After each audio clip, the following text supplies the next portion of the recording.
You're listening to Soul Growth with me, Jade Stoner. Here we go beyond performance and surface level success and return to your true source of power, you. When you come home to yourself, when you allow your soul to lead, you access a depth of peace, safety and self-trust that success alone was never meant to fulfill, without losing your edge, ambition or vision. You get to live a life that feels as eternally rich as it looks outwardly impressive, and it begins within you. Hello and welcome back to Soul Growth. So after I recorded episode 29 for you, which was all about the impact that the planet Pluto had while it had been in the star sign of Capricorn, I got curious about what its move into Aquarius meant. So I did a little bit of exploring to understand what it means, and in today's episode I'm sharing that with you, and most importantly I'm breaking down exactly what that means for you over the next 2 decades. As you may remember, Pluto went into Aquarius on the 20th of November 2024 after being in Capricorn for 20 years. And by the way, it was 20 years, not 16 as some sources were saying. I found out that Pluto moves star signs once every 20 years. So it was in Capricorn from 2004 to 2024, and now it's in Aquarius until 2044. Some astrologers view the time of Pluto being in Aquarius as a generational reset and a time where collective consciousness undergoes a significant shift. And if you reflect on the last few years, we've already started to see some of that play out. So the last time Pluto transited for Aquarius was 226 years ago, and it was there from 1778 to 1798, and those 20 years was when the world went through the American and French revolutions. You don't need to be a history buff to know that these were times of massive transformation, the clues in the name, revolution, and the ripple effects of that time went far and wide and influenced how the world operates today and how we live. So just like there were themes of Pluto being in Capricorn, there are some themes of Pluto being in Aquarius that are coming into play now, and we'll see more and more of that coming into focus over the coming years. So the themes of Pluto in Aquarius are radical technological transformation, restructuring of social systems, collective consciousness and community dynamics, revolutionary approaches to innovation, challenging existing power structures, and collective uprising and social movement potential. Again, we've already started to see some of this play out over the previous years, and I guess it was kind of like the warm-up, preparing us for what's to come, and also because everything's connected. Like, just because Pluto's in one place at any one time, it doesn't mean that its purpose is just confined to one single time frame. Like, it doesn't compartmentalize itself in that way. So even though Pluto is now in Aquarius, it doesn't mean we're not going to see any of the themes of Pluto being in Aquarius still playing out. Just because Pluto was in Capricorn last year, it doesn't mean that we weren't seeing any of the Pluto in Aquarius themes starting to play out, right? So let's look at radical technological transformation. We have been seeing the rise in AI for a couple years now, and that has started to influence and shape and change how we live, right? AI is in all smartphones. It's in TVs, it's in home devices. You know, Apple have got Siri and Amazon have got Alexa. Google's just introduced Gemini. I don't know if that's a part of their phone setup, but it's definitely part of their online stuff through Google Drive. And right now we are coming to the end of 2024, and there's lots of musical roundups being put out. You know, Spotify have got Wrapped presentations, and I've seen the same sort of thing on Amazon Music and YouTube Music. And this, again, is all AI at play, right? There isn't anybody sitting there looking through your listening history over 2024 and saying, this person listened to a lot of this, and their favourite artist was that. You know, that's all AI. And again, there's nobody then sitting in Canva or any other piece of software where you create videos and pictures and whatever and putting it together and sending it to you, that's all automated. That's all AI.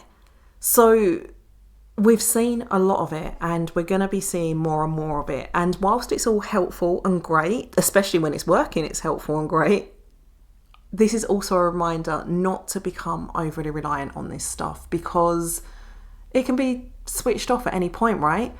Earlier this week, the whole of Meta went down.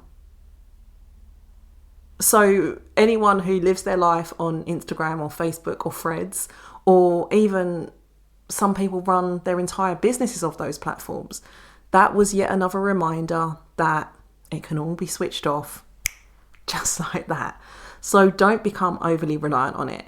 Use it to help you. Don't let it use you.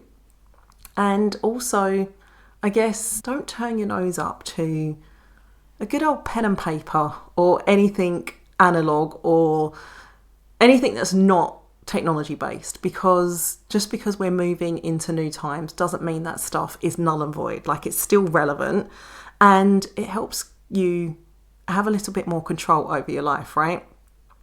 Restructuring of social systems. Again, we've started to see this as you know, or as you probably know, the entertainment industry is crumbling right now. That industry was a hierarchy, and hierarchies are part of an old earth, an old way of living, and we're moving into a new earth, a new way of living, and that structure can't continue. So it's being torn down, it's being pulled down, and anything else hierarchical, I don't know if that's a word, it is now, is being questioned. You know, anything where you've got people at the top that are benefiting from everything, and it's, you know, just a small handful of people benefiting, those kind of structures are being questioned, they're being pulled down, exposed, or they're falling down, because we're moving into this time where we're restructuring these social systems so that rather than just benefiting the handful of people at the top of them, it's benefiting everybody. We're moving from this time of me into we. We're moving from a time of being interested only in what someone or something can give to you, and being interested in what can we do together. And that brings us to another theme of Pluto being in Aquarius, which is about community dynamics and collective consciousness. As I shared with you in the last episode, like, there are more and more people waking up right now at this time. This is about the collective consciousness piece. And as people are waking up, they're starting to question how we live and how that impacts not just us, but the future generations as well, right? We are starting to wake up to the fact that plastic is not so great for us as humans, not for the planet, and moving into ways that are using less plastic. You know, that is part of collective consciousness. We're looking at things like our water, whether what's in our water is good for us or not. And we're looking at the food that we're eating and what's in it, and is it as healthy as what we've been sold and told that it is, or actually is it doing more damage and contributing to a lot of the health issues that we're seeing rises in? You know, these are all ways that we're starting to question and look at things differently and see how we can do things in a better, more sustainable way for our health and for our future generations. Like, how are we leaving this planet? I believe that all of this is byproducts of reconnecting with our spiritual truth and the knowing that we are more than what we've been told. And this in turn is pushing us to seek out like minds, which is the community piece, right? And the rising importance of being around people who are moving in the same direction as you. And you may remember that I went into this in episode 24, who you surround yourself with matters. And that is also a big theme of this community part and the collective consciousness. It's the waking up and looking around and realizing and recognizing that where we spend our time and who we spend our time with, that does matter, and that we don't have to be in certain dynamics and certain relationships if they're not aligned for us. That's us, again, looking at things differently and finding better ways to do life, which is very different to what we've been told for however many eons. And what I found really interesting about learning about the theme of community with Pluto being in Aquarius is that I've had the pull to create my own community for years. And you may remember that I shared that with you a few years ago. And I thought it would be out in the world by now. And I kind of did launch it in August, but then I pulled back and I said to myself, right, I'm going to do it in 2025. And then I read about this time, Pluto being in Aquarius, having a big theme of community. And I was like, oh, okay, this makes so much sense. And it was like the moment that I shared with you in the Pluto in Capricorn episode, when I read that first post and understanding what that period of time had meant and the mirror of it in my own life. And it felt like, okay, I've had this idea years ago, but it was really for this time. And that reminded me that I'm a visionary and I have spiritual gifts that are stronger than even I fully grasp or realize right now. And so I see things often ahead, sometimes way ahead of when they're actually meant to come to fruition, of actually when they're meant to be real life. And I see and I sense and I feel all those things. And then one of my biggest struggles, as I've shared with you, has been honouring and trusting the timing, which I got into in the Divine Timing episode. So there's like this gap in between me seeing and feeling and sensing the thing that's supposed to happen and it actually happening. And that time in between, that lag time, is where over the years I've struggled holding on to the vision, believing it, trusting it and holding on to it. So what does Pluto in Aquarius mean for you? Learn to ride the waves of life. The world has been and will continue to change at a rapid rate. We've been experiencing that spiritually as the planet continues to elevate and raise its vibration. If you're familiar with the Schumann resonance, it's basically a measurement of the literal vibration of Earth. And during 2024, it has spiked to unprecedented levels, meaning that the Earth is vibrating faster and higher than it has done ever before. And the physical ramifications of that, the physical manifestations of that, are you and I feeling all out of sorts, feeling like we're getting sick, there's something wrong with us. Things that used to align with us, that used to feel good for us, no longer feeling good for us, starting to question everything. Like, these are all the ripples of the Schumann resonance spiking. Like, Mother Earth is elevating. She's like, right, we're not doing this low vibrational shit anymore. We need to raise everybody up. So I'm a shake faster and wake all of you humans up and force all of your shit to surface. And the reality of that is it's not always very comfortable. And there are days when you're going to feel like shit. There are days when you're going to question what it's all about. And it's about learning to hold yourself down through those waves, through those ebbs and flows. You know, more and more people are looking at life differently, looking at new ways of doing things, and different ways of living life are being invented. And with all of that, again, comes a level of discomfort as we shift through all of this and we anchor into new and higher frequencies and timelines. And sometimes it'll feel like it's just too much. And Mother Earth is going to keep doing what she's doing anyway. You know, the world will keep elevating anyway. It's not going to stop. And it's just about you learning to get great at surfing the waves and finding the harmony within yourself, regardless of how noisy and chaotic the world around you and outside of you will feel at times.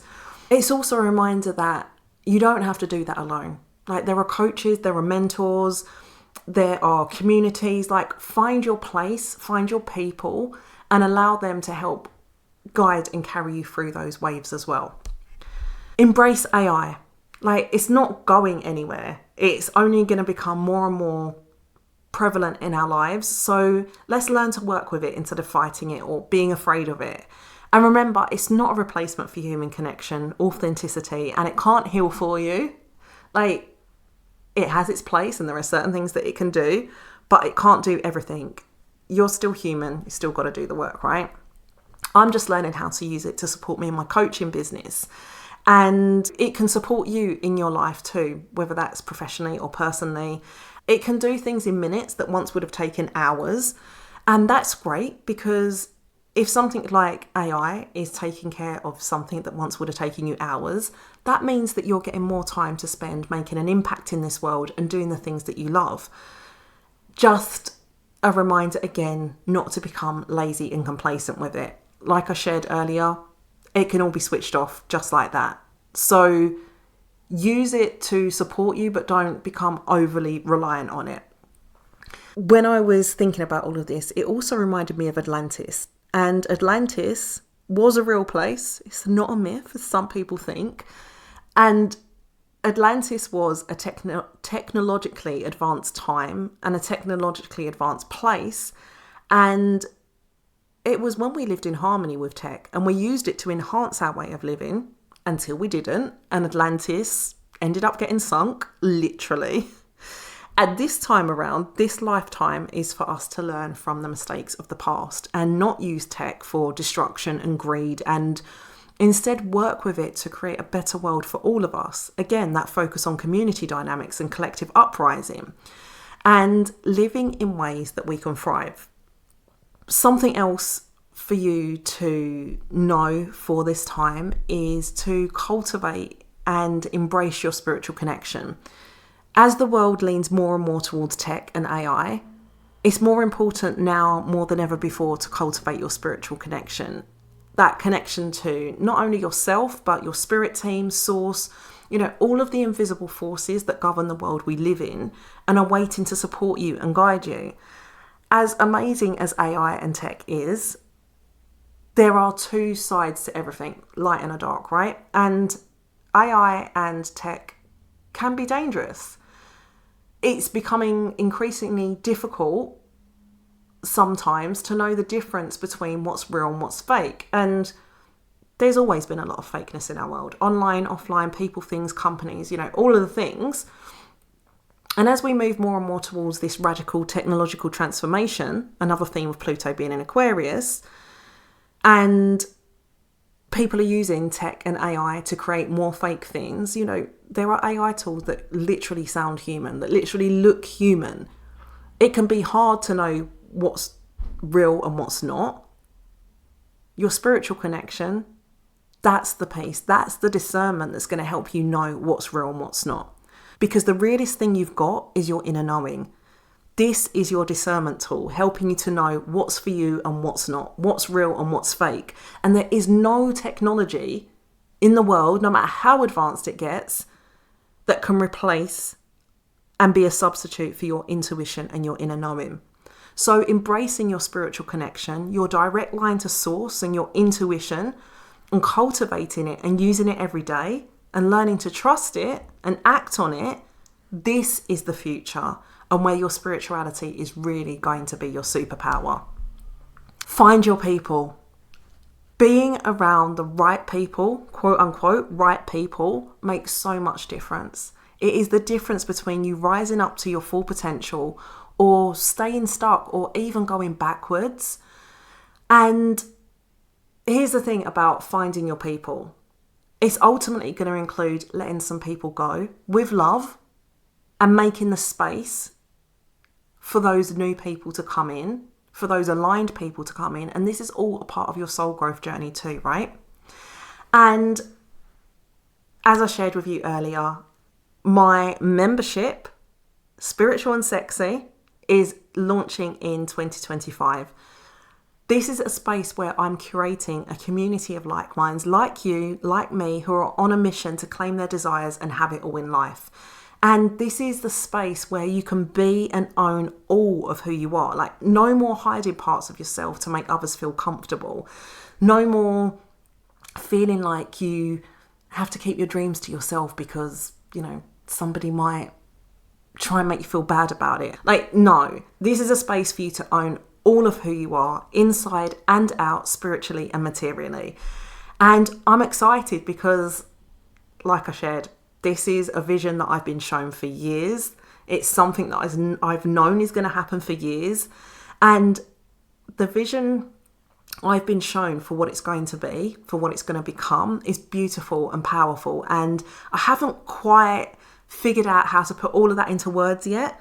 But just to say, if you're feeling the pull, know that this is the place for you. So come and join me. It is the next best thing to having me as your private coach and mentor. And I only work with a small number of clients at any one time. And the investment for that is in the thousands. So the Spiritual and Sexy Members Club is really the place for you to be if you want my eyes, ears and expertise on you. Wherever you find your people, find them, because community is so important. It always has been. That's going to become even more important over the next 20 years. And as I shared, it can be the difference between keeping you stuck or moving you forward further and faster than you can do alone.